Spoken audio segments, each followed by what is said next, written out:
La persécution des chrétiens, est-ce quelque chose de biblique ou pas? Vous savez, la parole de Dieu nous dit dans 1 Thessaloniciens 5, le verset 9 et verset 10, que nous ne sommes pas destinés à la colère de Dieu. Et donc, la question se pose, est-ce que, lorsque nous parlons de la fin des temps et de la persécution, entre autres, est-ce que cette persécution-là, par rapport à la fin des temps, s'applique aux chrétiens? Oui ou non? Certains vont dire, nous ne sommes pas condamnés au jugement et ces choses-là qui vont arriver à la fin, c'est le jugement de Dieu contre l'humanité et donc, par défaut, nous devons nous en échapper. Par contre, est-ce que c'est vrai ou pas? Eh bien, j'aimerais qu'on fasse un tour rapidement dans la parole de Dieu pour aller voir qu'est-ce qu'elle dit par rapport à la persécution des gens qui sont fidèles à Dieu. Plusieurs, je vais essayer d'aller très rapidement, simplement des petits bouts, pourrez aller les voir par vous-même. Dans Psaume 34, le verset 20, ça nous dit « Beaucoup de malheurs atteignent souvent le juste, mais l'Éternel l'en délivre toujours. » Matthieu 5, le verset 11, ça nous dit « Heureux serez-vous lorsqu'on vous insultera, qu'on vous persécutera, et qu'on vous dira faussement de vous toutes sortes de mal à cause de moi. » Dans Matthieu 13, verset 21, ça dit « Mais il n'y a pas de racine en lui-même, il est l'homme d'un moment, dès que surviennent les difficultés et les persécutions à cause de la parole, il trébuche. » Luc 6, 22. « Heureux serez-vous lorsque les hommes vous détesteront, lorsqu'ils vous chasseront, vous insulteront et vous rejetteront comme des êtres infâmes à cause du Fils de l'homme. » Je vous ai dit, dans Jean, le 16e chapitre, le verset 33, ça nous dit « Je vous ai dit cela afin que vous ayez la paix en moi. Vous aurez à souffrir dans le monde, mais prenez courage, moi j'ai vaincu le monde. » Acte 14 plutôt, verset 22, ça dit « Il fortifiait l'esprit des disciples, les encourageait à persévérer dans la foi et disait « C'est à travers de beaucoup de difficultés qu'il nous faut entrer dans le royaume de Dieu. » Dans 1 Thessaloniciens 3, versets 2 et 3, ça dit, ici, ça dit, nous vous avons envoyé notre frère Timothée, serviteur de Dieu, dans l'évangile de Christ, pour vous affermir et encourager dans votre foi, afin que personne ne soit ébranlé au milieu des difficultés présentes. En effet, vous le savez vous-même, c'est à cela que nous sommes destinés. Aux difficultés, aux tribulations, si on peut aller prendre un terme peut-être plus connu, on peut parler de tribulation. Quand on parle de difficulté, c'est deux synonymes.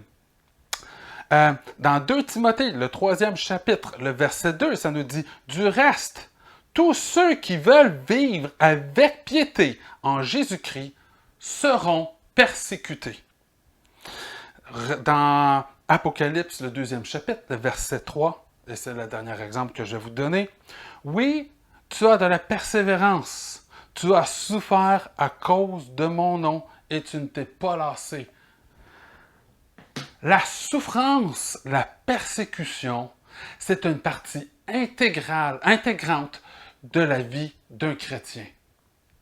Et lorsqu'il arrive le temps qu'on parle de la fin des temps, il est très important de faire la différence entre la persécution et le jugement de Dieu. L'Antichrist va persécuter le chrétien. Et ça, ce que l'Antichrist fait, c'est pas le jugement de Dieu, mais c'est ce qu'un homme qui se laisse être possédé par cet esprit d'Antichrist-là, c'est ce que cet homme va faire aux chrétiens. Et c'est rien de différent avec cet homme-là que ce l'était avec Néron, par exemple, dans le temps de l'Empire romain, où c'est qu'il persécutait les chrétiens. La persécution des chrétiens, ça fait partie de la vie chrétienne. Maintenant, ce qu'il faut comprendre, c'est des fois, on mêle les choses parce qu'on n'utilise peut-être pas les bons termes ou on n'a peut-être pas une bonne définition des termes. On a parlé un peu plus tôt des tribulations. Tribulation veut dire un moment difficile. Par exemple, une personne qui vit un décès dans sa famille, vit une tribulation, vit un moment difficile. Une persécution, ça veut dire quelqu'un qui est persécuté, vit des moments difficiles. Donc, la personne persécutée vit des tribulations.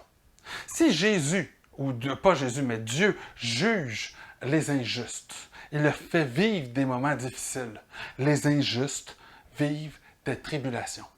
Il faut faire attention ici que lorsqu'on parle de tribulation, il faut comprendre que tribulation, c'est un mot qui est très général et que c'est pas parce que dans certains cas, certaines tribulations ne sont pas désignées ou destinées aux chrétiens que ça veut dire que toutes les tribulations ne sont pas désignées aux chrétiens. Maintenant, lorsqu'on parle de persécution, il faut comprendre que la persécution, je crois que c'est un terme qu'on connaît bien, c'est lorsque finalement une personne est directement ciblée, que ce soit pour sa foi ou pour autre chose, et qu'on va lui faire vivre des moments difficiles, c'est-à-dire des tribulations, à cause qu'il fait partie de cette cible-là qu'on a mis sur lui.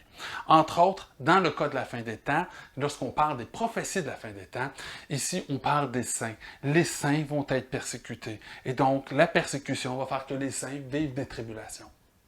Par contre, lorsque Christ, ça nous dit que le jugement appartient à Christ et le jugement appartient à Dieu et que c'est lui qui va juger le monde et pas nous, c'est lui qui va punir, c'est lui qui va nous venger.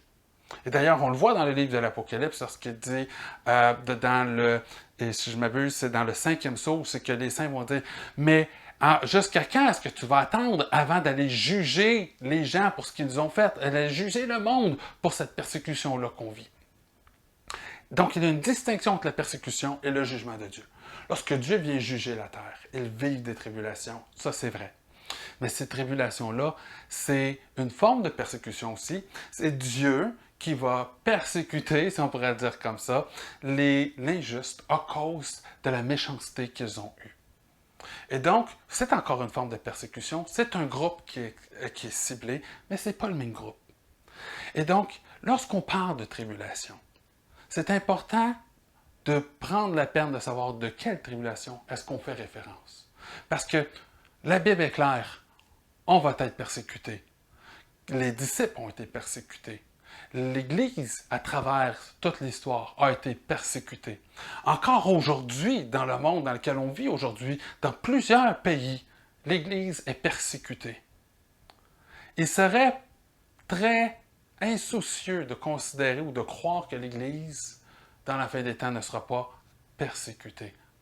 Par contre, nous ne sommes pas destinés, comme on l'a lu au tout début dans 1 Thessaloniciens, le 5e chapitre, on n'est pas destiné à la colère de Dieu. Et si vous avez vu la vidéo sur le jour du Seigneur, vous savez que la colère de Dieu, le jugement de Dieu et la vengeance de Dieu sont trois synonymes. C'est trois manières d'exprimer, ou trois points de vue différents d'exprimer cette période-là où c'est que Christ va venir et apporter ce jugement-là sur la terre. Et donc, lorsqu'on parle de persécution, il faut faire attention de ne pas se laisser berner à croire que parce que nous ne sommes pas destinés au jugement, que ça veut dire que nous ne serons pas destinés à une certaine persécution de la part de l'Antichrist. Sur ce, je vous encourage à aller lire, à aller faire votre recherche à vous-même, de votre côté, et de vous faire une tête aussi sur cette idée-là. Et je vous souhaite sur ce une bonne édification chrétienne.